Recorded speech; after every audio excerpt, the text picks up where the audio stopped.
Thank you. It's good to be here. I guess my presentation is going to come from a slightly different angle in that we may be a little bit on the periphery. We are a contract laboratory, as Joanne said, and what we do is primarily test for clients, composition testing, nutrition testing for the customers. I'm going to focus today pretty much on how, when we have an issue with, I guess I should change, I have two computers up here to work with. When we get a request from a client and they have a study that they need to have done on a particular certain crop or seed or food or whatever it may be, we tend to go through a specific approach, a process that we would go through when we develop a method, set it up, and then put it into what we consider production, which means routine testing. So I'm going to go through the overview of what we go through to go from this beginning, the method needed, to the actual validated method that we can put into production.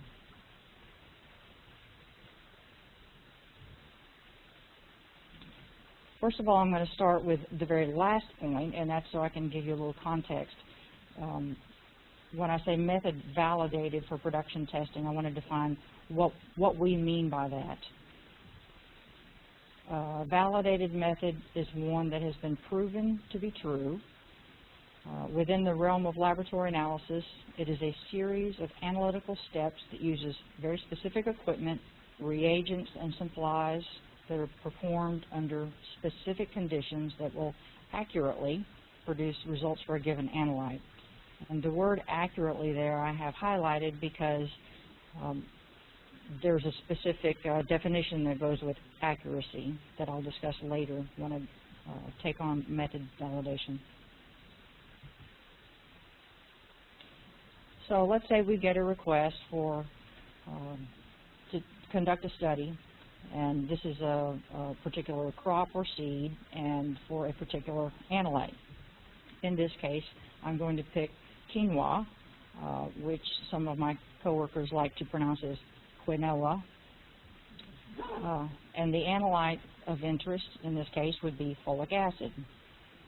So first step is going to be that we're going to do a literature search. This is assuming we do not already have a method in place for quinoa for folic acid. So we're going to ask ourselves, do we already have a validated method for folic acid in a different grain, maybe a grain that is very similar to quinoa? Second question is there a validated method for folic acid for quinoa that is available and is already published, maybe one that we don't necessarily use yet?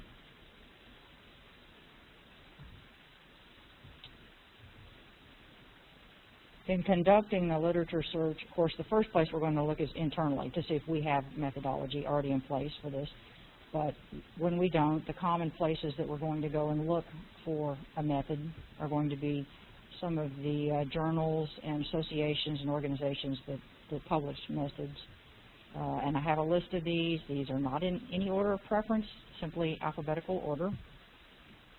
But they often have methods that we can use or adapt to what we need.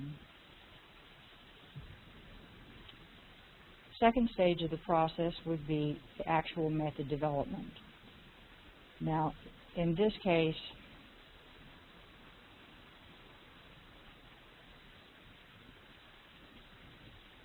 method development is such a huge area because you have all kinds of different types of categories of methods. You have instrumental methods, you have gravimetric methods, titometric methods, microbiological, turbidimetric methods, and I'm not going to veer off into any particular one of these methods for now.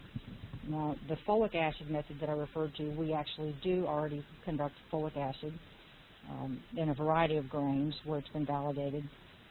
But the folic acid is a microbiological method, or turbidimetric method, not meaning that we test for any microorganisms, but we actually use a microorganism to determine how much folic acid is in the product.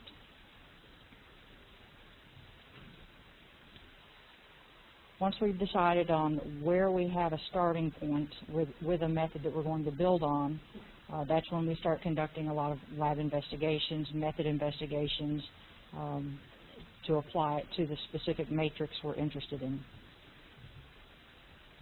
Then we go through a process that we call optimization, which is kind of a fine-tuning, adjusting the methodology so that we can recover folic acid in the quinoa in this particular situation.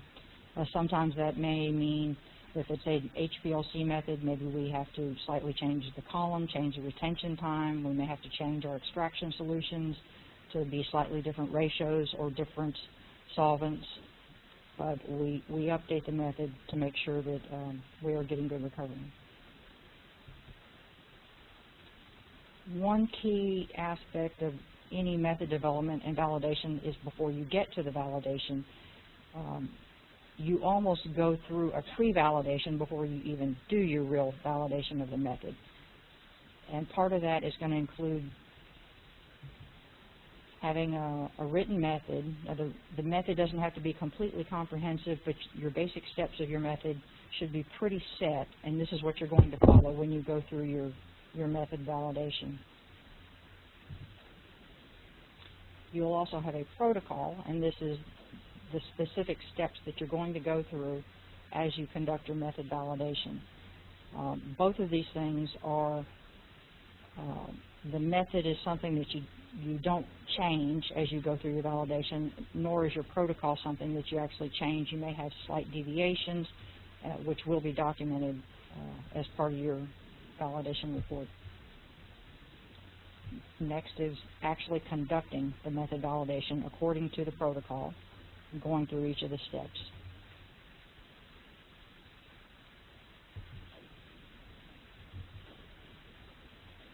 Once we finish this, the actual validation report is written, and in that report we will include any of the information or details that we've learned as a result of the validation, and include that in the report.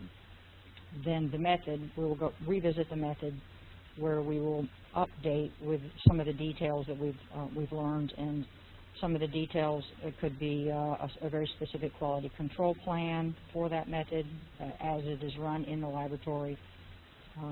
Could be significant digits that are used to report data.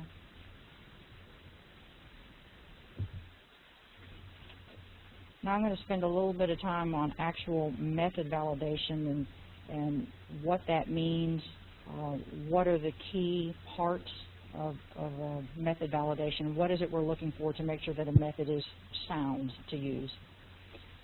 This is a definition that actually comes from the AOAC, the planned and which is the Association of Official and Local Chemists.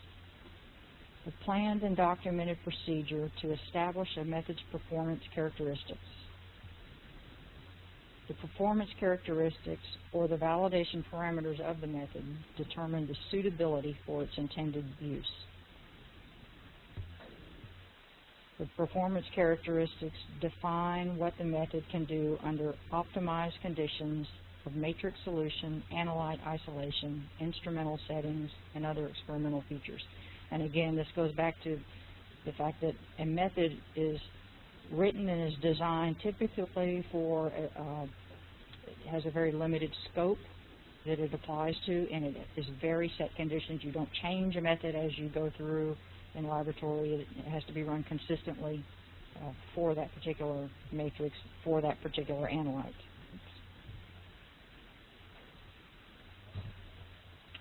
So the key elements of a method validation: specificity, and I'll go through and discuss each of these individually. Accuracy, precision, limit of detection, and in conjunction with that, limit of quantification, linearity and range, and robustness and ruggedness. The specificity, pretty much what the word says. Your method is very specific for the analyte that you're looking for. Even if it's specific for the analyte, one of the things you want to make sure is that you're not seeing something else, for instance, with HPLC that's co-eluting, maybe mass underneath the peak that you're looking for. So there needs to be no interfering compounds. And the validation is to include analysis of a blank matrix. This is typically something that we do to make sure that a blank matrix ideally would be one where you don't have that particular analyte, so you can ensure that there's nothing else in the matrix that's contributing and giving you an interfering component. We also use reagent blanks that we carry from beginning to end of the method to make sure that those are not contributing also as an interfering component. Using a blank matrix is a bit challenging because in most cases you can't, going back to the quinoa with the folic acid, you can't sort of really remove the folic acid in order to test it as a blank matrix. The only way you could possibly do that, if you could deactivate or inactivate the folic acid, you would also be destroying other components of the matrix, which would negate the process. Now, one exception to that would be in this situation where you have a biofortified matrix.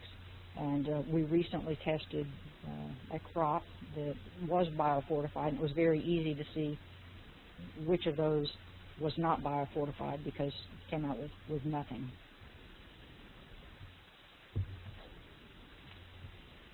This is just a snapshot of a chromatogram to give you an idea. Can you see the actual peak on the sorbitol there?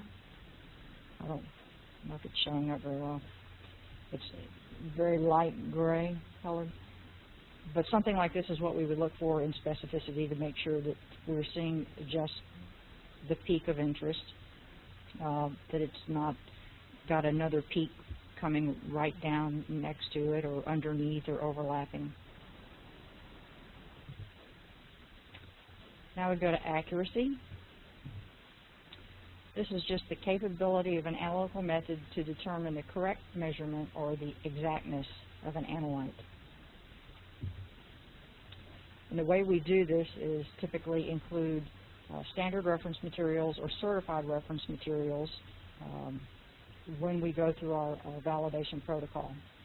And this helps. These are like from NIST and other organizations where they've been tested repeatedly and it's confirmed or certified or has a reference value that's known. This way when we run the validation and we can see how well we're recovering the analytes compared to the SRM or the CRM.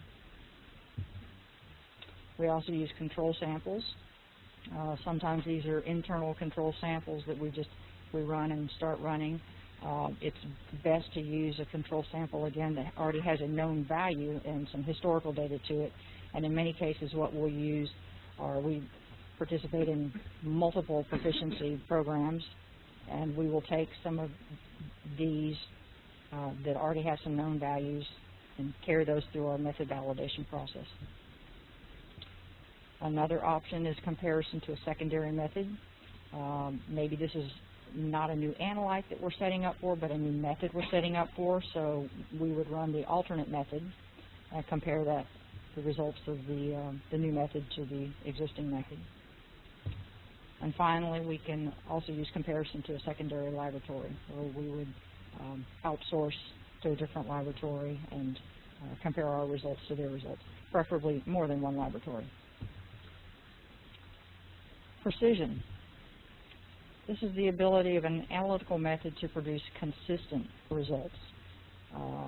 Number one would be repeatability. This just means that if you are to include multiple runs of this as multiple replicates, you would have consistent data. Now this could be within a run. This may be from run to run.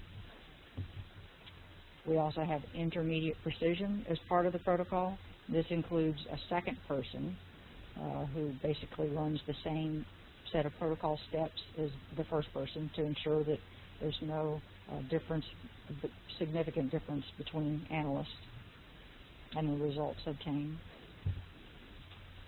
Reproducibility.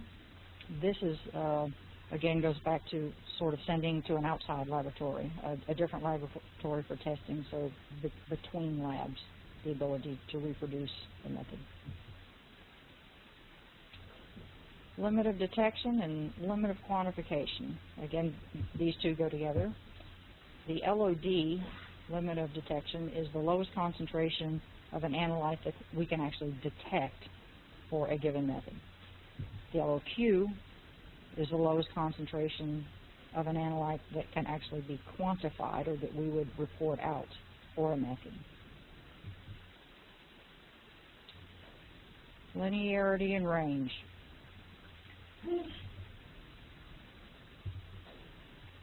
Linearity is the correlation of points in the regression line of a standard curve. In other words, it's the usable range of your curve. There are some methods that are not so linear, where we may use some microbiological methods or third, fourth, fifth order curves, and basically you just look at the correlation coefficient for those lines. Range, which goes with linearity, kind of two sides of the same coin. You establish where your curve is linear, and where that curve is linear, then you have a range where you can report values out.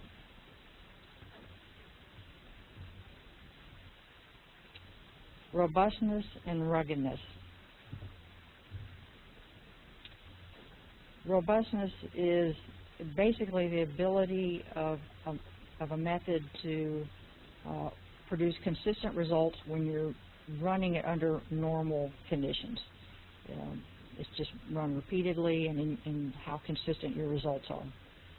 Ruggedness, on the other hand, is actually we apply something called the Yoden principle, which is a matrix of changing certain, I believe it's 8 different variables that you change, and you actually challenge the method. For instance, if the method calls for a certain step to be within a certain pH range, you actually jump your pH higher or lower.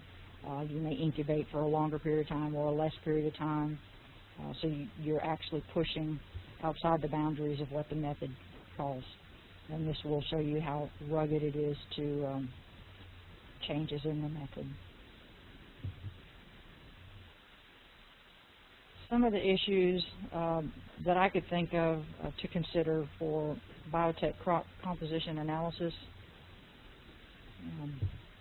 one of them is uniform methodology in composition testing. I know that we do have several different organizations, and there does not seem to be a set method that is in place that's required for certain analytes to be tested. Certain companies may have requested certain things or certain methods for a particular analyte, but sometimes it's kind of not comparing apples to apples when you're not using a uniform method across laboratories. This has a good side and a bad side. The downside is it's sometimes one of the methods may be considerably older or outdated, and the newer method may produce better, more accurate results.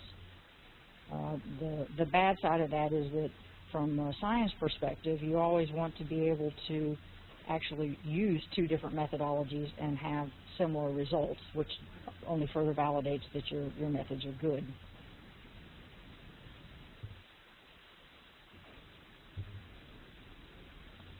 Another thing is how do we approach new methodology and technological advances in analytical testing? With that, there are two factors that I think is probably an issue for clients, especially in terms of submitting study data, and that would be historical accuracy versus scientific accuracy.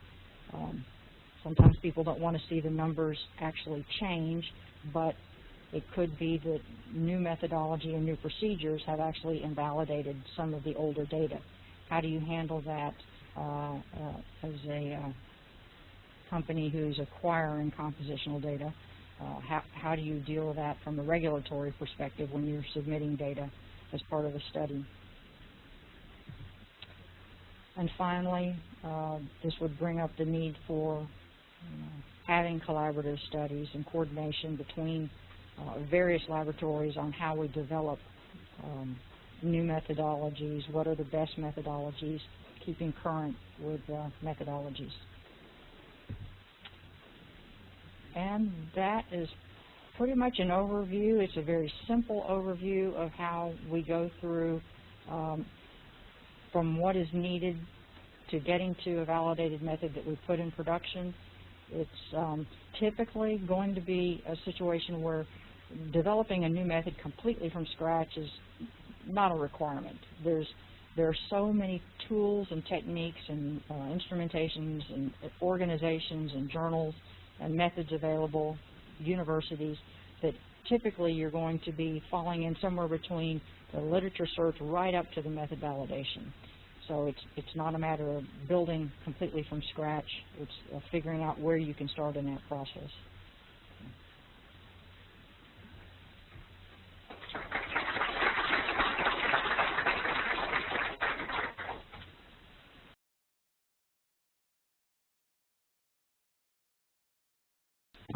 Laura Preval from BASF. I have two questions, Hilary. First of all, have you guys ever worked together with your competitors to compare your procedures to say that, I hate to say, like Covance? Oh, yeah. Sorry. and Eurofins to show that your methods do get similar results? Not directly.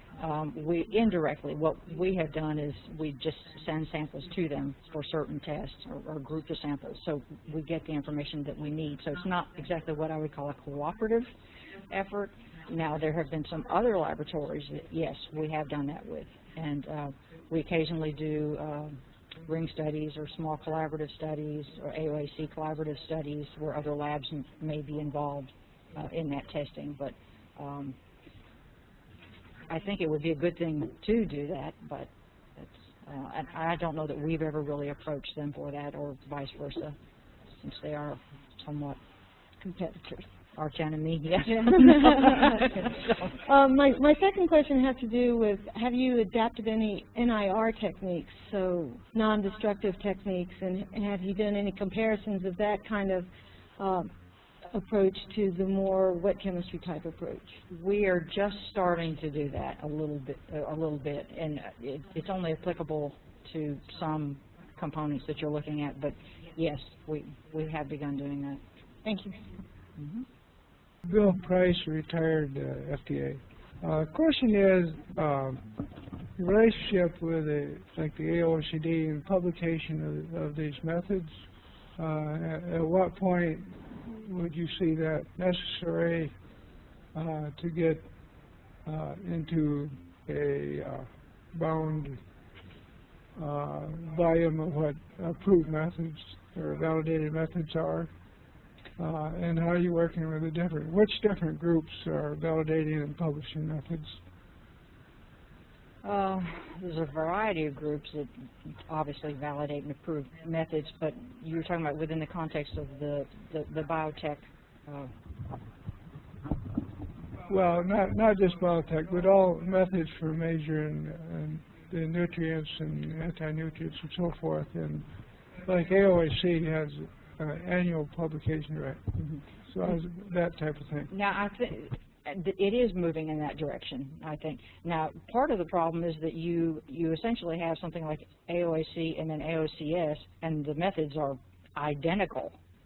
So they're just coming from different organizations, but the methods in and of themselves are really no different. And but there's a move, at least within our laboratory, since we're a global organization, trying to move towards even ISO methods, ones that are accepted worldwide as just accepted as worldwide. But I see that as probably a necessity down the road as we become more of a global community and the requirements that are going to be demanded.